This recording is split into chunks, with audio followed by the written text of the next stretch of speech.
Bao Formation porte dans son ADN la transmission des savoir-faire autour des questions du bâtiment durable pour toutes et tous. C'est dans ce contexte que nous avons lancé le projet Bao Forer qui est destiné aux femmes à leur faire découvrir les métiers du bâtiment. On a également voulu mettre en lumière des femmes qui sont déjà dans ce secteur pour qu'elles partagent leurs expériences.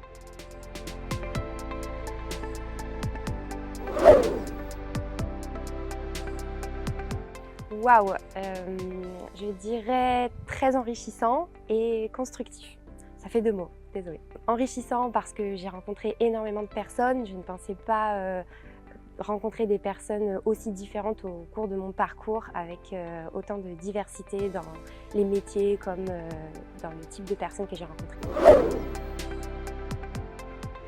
C'est un métier très global. On l'assimile des fois un peu à un chef d'orchestre. En fait, le but, c'est de diriger, d'encadrer, de préparer des chantiers, de suivre leur exécution. Et avec nous, on a un chef de chantier et une équipe sur le terrain.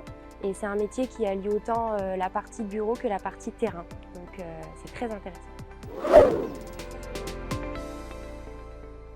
J'aime le fait d'avoir énormément d'interlocuteurs différents, de rencontrer des personnes qui viennent de tous les univers et qui essayent de s'allier pour réussir un projet en commun. Après, j'aime beaucoup le fait d'avoir la possibilité d'aller à l'extérieur, d'aller sur mes chantiers et de ne pas être tout le temps que au bureau.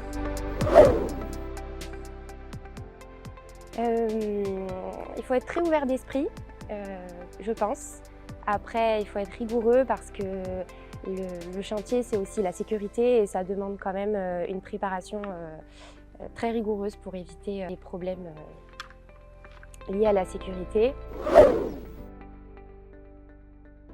J'ai un bon équilibre entre ma vie professionnelle et ma vie personnelle et je fais des activités tous les soirs, donc ça veut dire quand même que j'arrive à bien m'organiser. C'est un métier avec des plages horaires qui sont assez conséquentes, mais c'est aussi un métier où on peut s'organiser un petit peu comme on veut, donc ça permet voilà, de pouvoir allier la vie pro et la vie perso facilement. Il faut quand même avoir une bonne communication avec son directeur pour trouver des solutions si besoin. Je pense que le BTP en général, par nature, ça attire un petit peu moins les femmes. C'est aussi un métier qui est beaucoup associé à la force physique, notamment sur les chantiers. C'est vrai qu'aujourd'hui, avec l'évolution même des machines, etc., il y a énormément de tâches qui sont mécanisées. Donc en réalité, on pourrait avoir beaucoup plus de femmes, même sur le terrain. Et en bureau, peut-être que c'est aussi le secteur d'activité qui fait que, mais en réalité, on pourrait avoir encore plus de femmes et on les attend d'ailleurs.